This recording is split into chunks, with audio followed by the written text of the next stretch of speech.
Discuss कर रहे हैं विश्वनाथ चक्र ठाकुर वृंदावन आए। जैसे मैंने डिस्कस किया था पिछले लेक्चर में, बहुत भयानक स्थिति थी। मतलब वृंदावन नाम तक भूल गए थे लोग, ऐसी हालत कर दी थी औरंगज़ेब ने। कांपते थे लोग वृंदावन नाम सुन के, डरते थे कि मुस्लिम कुछ कर नहीं दें, क्या हो जाए, आतंक फैला हुआ था। उस स्थिति में विश्वनाथ चक्र ठाकुर आए और उन्होंने दोबारा से गौड़िया वैष्णव समाज को उठा दिया। विश्वनाथ चक्र ठाकुर इतने मेहनती थे, दिन रात काम करते थे, दिन रात किताबें लिखते थे, खाना खाने का समय नहीं था। मैंने पहले बुक्स तो डिस्कस कर चुका हूँ मैं, है नहीं? तो बुक्स मैं अभी डिस्कस करूँगा उन्होंने क्या क्या लिखी हैं, या मैं डिस्कस कर चुका हूँ, व्हाट एवर इट इज़। उन्होंने कई ग्रंथ लिखे, उन्होंने कमेंट्रीज लिखी रूपा गोस्वामियों के किताबों पे, अपनी ग्रंथ की रचनाएं की, मतलब टीका ग्रंथ लिखी, निर्णय ग्रंथ लिखे, स्वकृत लेखनी थी उनकी, अपने हाथ से लिखे हुए ग्रंथ थे। और कई सॉन्ग्स उन्होंने बनाए, पद्यावली, स्तोत्र, स्तव उन्होंने रचनाएं की, दिन रात काम किया। और फिर उसके बाद सबसे पहला काम उन्होंने किया वहाँ पे वृंदावन जाकर, उन्होंने विश्वनाथ चक्र ठाकुर को गोकुलानंद जो डीटीज़ हैं उनकी प्राप्ति हुई। अर्थ विग्रह गोकुलानंद जी। वृंदावन में ऐसा कहा जाता है कि वृंदावन में एक ब्राह्मण था, तो उसके घर इनकी पूजा होती थी गोकुलानंद जी की। तो उसको सपना आया कि तुम विश्वनाथ चक्र ठाकुर को दे दो मुझे। और विश्वनाथ ठाकुर को सपना आया भगवान ने कि तुम जाके ले लेना मुझे वहाँ से। तो विश्वनाथ ठाकुर ने सोचा कि मैं योग्य नहीं हूँ, और वैसे भी अगर मैं ले लूँगा तो मैं खिलाऊँगा कि अच्छी तरह सेवा कर नहीं पाऊँगा, मैं तो वैरागी हूँ। तो वो थोड़े संकोच कर रहे थे। तो भगवान फिर से ब्राह्मण के सपने में आया, उन्होंने कहा तुम दे के आओ। और फिर से विष्णु ठाकुर के सपने में आया कि तुम लो, मैं चाहता हूँ तुमसे सेवा लेना, चिंता मत करो, जैसी सेवा करोगे मैं स्वीकार करूँगा। तो विष्णु ठाकुर ने गोकुलानंद जी को लिया और उनको स्थापित किया। और कहाँ स्थापित किया? जहाँ पे लोकनाथ गोस्वामी जी की डीटीज़ थी, राधा विनोद जी। अब राधा विनोद जी की डीटीज़ तो, ओरिजिनल डीटीज़ तो चली गई थी जयपुर। यहाँ पे एक उनकी प्रतिमूर्ति थी लोकनाथ गोस्वामी जी की, और मंदिर पूरा टूट गया था, पूरा टूटा पड़ा था। तो उन्होंने वहाँ पर गोकुलानंद जी की स्थापना की, और राधा विनोद जी और राधा गोकुलानंद जी की उन्होंने पूजा शुरू की। और साथ साथ सबसे इंपॉर्टेंट था शालिग्राम शिला, शालिग्राम का क्या शिला क्या कह रहा हूँ, गोवर्धन शिला, जो कि चैतन्य महाप्रभु के पास थी। जो गोवर्धन शिला उन्होंने रघुनाथ दास गोस्वामी को दी थी। रघुनाथ दास गोस्वामी ने वृंदावन आके कृष्णदास कविराज गोस्वामी को दी। कृष्णदास कविराज गोस्वामी ने अपने शिष्य मुकुंद दास को दी। मुकुंद दास जी ने ये गोवर्धन शिला कृष्ण प्रिया ठाकुरानी, जो मैं बता रहा था, जो कि विष्णु प्रिया ठाकुरानी, जो कि गंगा नारायण चक्रवर्ती की पुत्री थी, उनकी पुत्री कृष्ण प्रिया ठाकुरानी, उनको दी। और कृष्ण प्रिया ठाकुरानी सेवा करती थी गोवर्धन शिला की। विश्वनाथ चक्र ठाकुर आए तो उन्होंने इनको विश्वनाथ चक्र ठाकुर को सौंप दी। तो आज भी आप गोकुलानंद, और वो जो मंदिर जो बनाया विश्वनाथ ठाकुर ने वहाँ पे, उस मंदिर का नाम गोकुलानंद मंदिर रखा है। आज भी आप मंदिर में आएंगे तो विश्वनाथ चक्र ठाकुर की डीटीज़ हैं, मेन राधा गोकुलानंद जी, राधा विनोद जी लोकनाथ गोस्वामी की डीटीज़ हैं, गोवर्धन शिला है वहाँ पर, और बलदेव विद्याभूषण जी की डीटीज़ हैं, राधा विजय गोविंद, और ऑफ कोर्स और नरोत्तम दास ठाकुर जी के गौरंग महाप्रभु। आज भी आप जाएंगे तो वहाँ पे दर्शन करने को मिलेंगे। तो ये बहुत इंपॉर्टेंट रहा, क्योंकि सारी डीटीज़, सारी मेन अर्च विग्रह जयपुर चली गई थी, वहाँ पे थी नहीं, मंदिर खाली पड़े थे। केवल राधा रमन जी थे जिनको मुस्लिमों ने अटैक नहीं किया। राधा रमन जी बाहर से जो मंदिर है वो बिल्कुल घर लगता है, तो उनको समझ नहीं आया मंदिर है, तो उन्होंने छोड़ दिया। तो राधा रमन जी थे, प्लस राधा गोकुलानंद जी, जिनकी गौड़िया वैष्णव लोग पूजा करते थे, और उनकी अर्च विग्रह और दर्शन करके उनको आनंद मिलता था, और अपना जीवन, मतलब अपनी भक्ति वो आगे बढ़ा पा रहे थे। इसलिए बहुत इंपॉर्टेंट रहा गोकुलानंद जी की स्थापना करना, और ये शालिग्राम और गोवर्धन शिला की पूजा कंटिन्यू करना। ओके, उसके बाद ये जो बाकी जो तो विश्वनाथ चक्री ठाकुर जी ने जयपुर में जो राजा हैं जय सिम्हा उनको कांटेक्ट किया और उनसे बोला कि अब जब औरंगज़ेब का कहर ख़त्म हो गया वहाँ, तो उन्होंने कहा कि अब आप भेज दीजिए वापस, अब हम दोबारा मंदिरों में स्थापन करेंगे मदन मोहन जी, गोविंद जी, गोपीनाथ जी की, और फिर से पूजा करेंगे। तो जय सिम्हा जी ने एडवाइस की कि अच्छा आइडिया नहीं है, क्योंकि औरंगज़ेब और मुस्लिम उनके पे विश्वास नहीं कर सकते, कभी भी अटैक कर सकते हैं और फिर से प्रॉब्लम आ जाएगी, इसलिए आप उनकी प्रतिमूर्तियाँ बनाइए और वहाँ पर स्थापित कीजिए। तो विश्वनाथ चक्री ठाकुर जी ने सारी की प्रतिमूर्तियाँ बनाई, मदन मोहन जी की, गोविंद जी की, गोपीनाथ जी की, और वहाँ पे स्थापित की। तो आज आप जो मूर्तियाँ देखते हैं, अर्च विग्रह देखते हैं, वो प्रतिमूर्तियाँ हैं। ऑफ कोर्स ये बात है कि जो वो प्रतिमूर्तियाँ हैं, जो अर्च विग्रह हैं, ओरिजिनल में कोई अंतर नहीं है, मतलब ओरिजिनल और प्रतिमूर्ति उसका तो कोई मतलब ही नहीं है, क्योंकि भक्तों का भाव से ही भगवान की सेवा होती है। भगवान की शायद ऐसी इच्छा रही हो। मगर आज जो भी आप अर्च विग्रह देखते हैं वृंदावन में, जो दर्शन करने आते हैं, उनके पीछे विश्वनाथ चक्री ठाकुर हैं।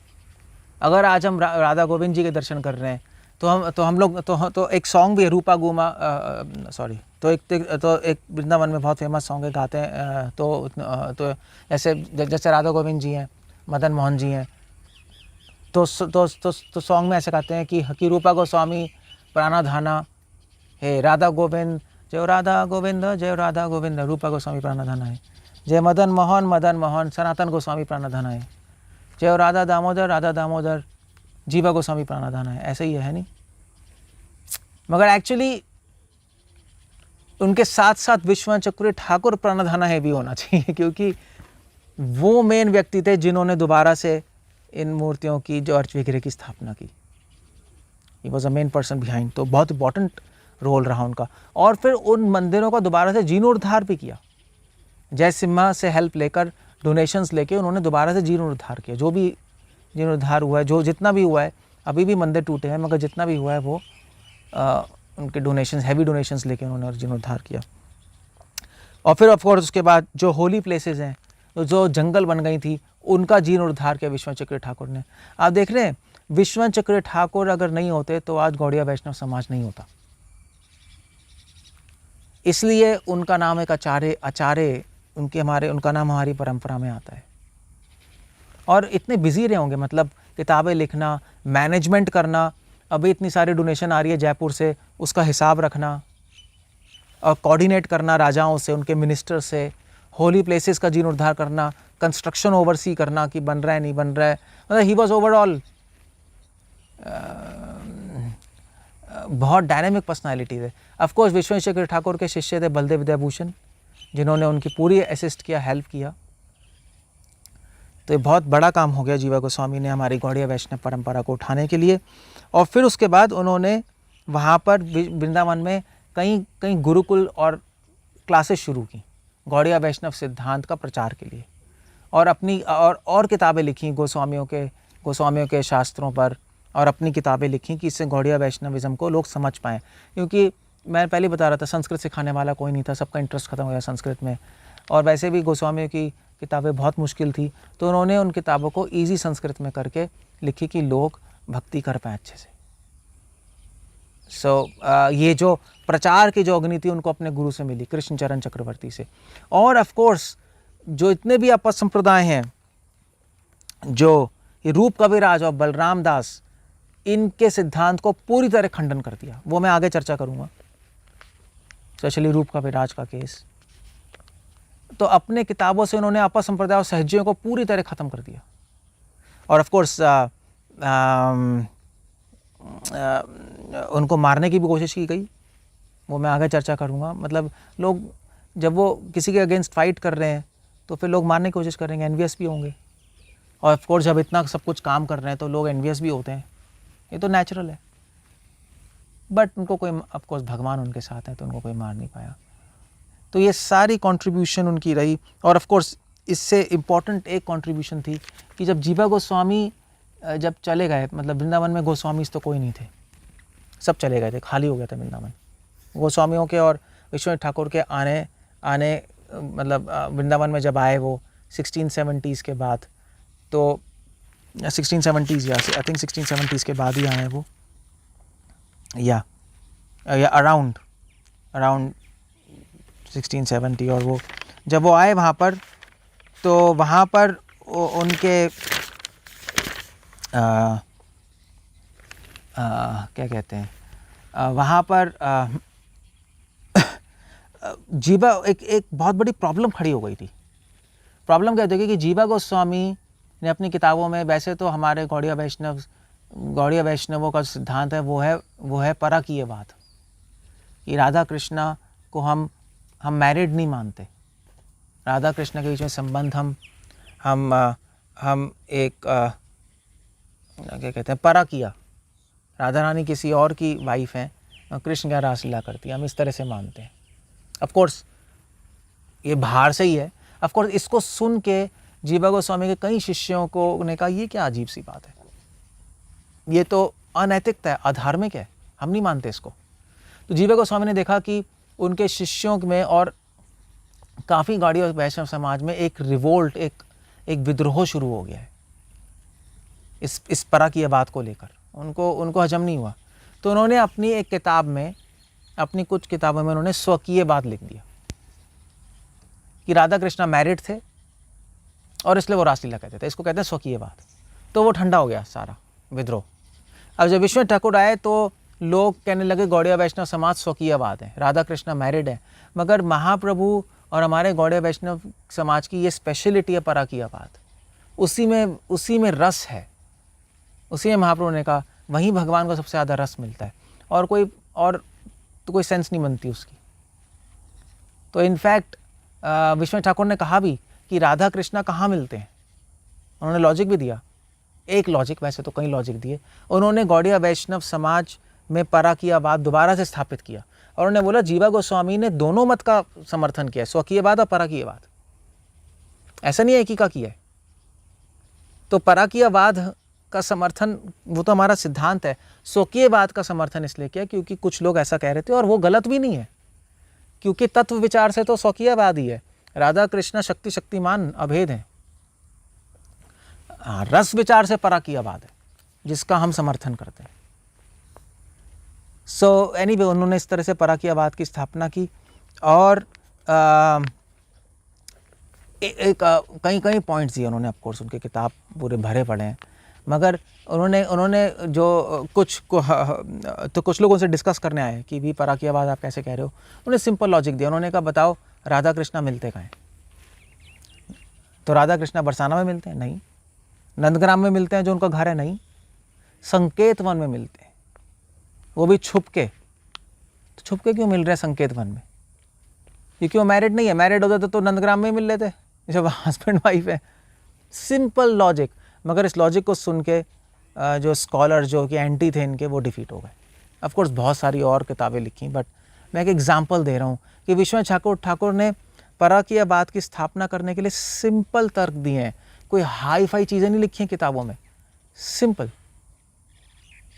और पूरी तरह स्वकीयवाद को डिफीट कर दिया। सो इस तरह से जीवा विश्वनाथ ठाकुर की वृंदावन में गौड़िया वैष्णव समाज को स्थापित करने में बहुत बड़ा रोल रहा है। इनफैक्ट गौड़िया वैष्णव समाज में तीन तरंगे मानते हैं हम। तो पहली तरंग वृंदावन में आई गोस्वामियों की, 6 गोस्वामियों की, जिन्होंने गौड़िया वैष्णव समाज स्थापित किया। फिर वो नीचे गई। फिर दूसरी तरंग आई विश्वनाथ चक्री ठाकुर और बलदेव विद्याभूषण की, जिन्होंने गौड़िया वैष्णव समाज को फिर से उठाया अंधेरे से, और फिर से नीचे चला गया। और फिर उसके बाद तीसरी तरंग आई भक्ति विनोद ठाकुर, भक्ति सिद्धांत और प्रभुपाद की, जिन्होंने गौड़िया वैष्णव समाज को फिर से उठाया। 3 वेव्स इस तरह से बोला जाता है। सो इस तरह से विश्वनाथ ठाकुर की वृंदावन में जो उन्होंने अपना जीवन बताया। वृंदावन में ऑफ कोर्स उन्होंने वो तो वृंदावन में कहाँ रहे, मोस्ट ऑफ द टाइम वो राधा कुंड पे रहे, और राधा कुंड पे उनके गुरु थे वहाँ मुकुंद दास। उन्होंने वृंदावन में राधा कुंड पे मुकुंद दास जी से शिक्षा ली। मुकुंद दास कृष्णदास कविराज गोस्वामी के डिसाइपल थे, और उनसे उन्होंने, मुकुंद दास जी के पास गोस्वामियों के काफ़ी लेटर्स थे और काफ़ी और ग्रंथ थे जो कि साधारण लोगों के लिए नहीं है, जो उन्होंने उनके पास सीक्रेट रखे थे।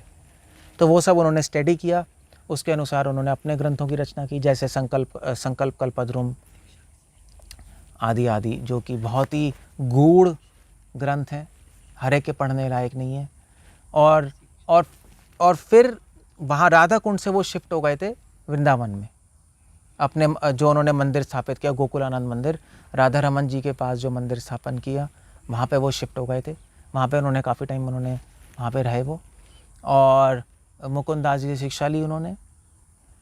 और बाकी उन्होंने काफ़ी गुरुकुल खोले वहाँ वृंदावन में, स्कूल्स खोले, लोगों को पढ़ाया, पठन पाठन में जीवन बिताया। और पूरे जीवन उन्होंने एक शपथ ली, वृंदावन में शपथ ली थी कि मैं गौड़िया वैष्णव समाज, गौड़िया वैष्णव सिद्धांत महाप्रभु का दोबारा से स्थापित करूँगा, दोबारा से वृंदावन में गौड़िया वैष्णव सिद्धांत की महिमा को जागृत करूँगा, जिसमें वो सफल। हरे कृष्णा। श्रील प्रभुपाद।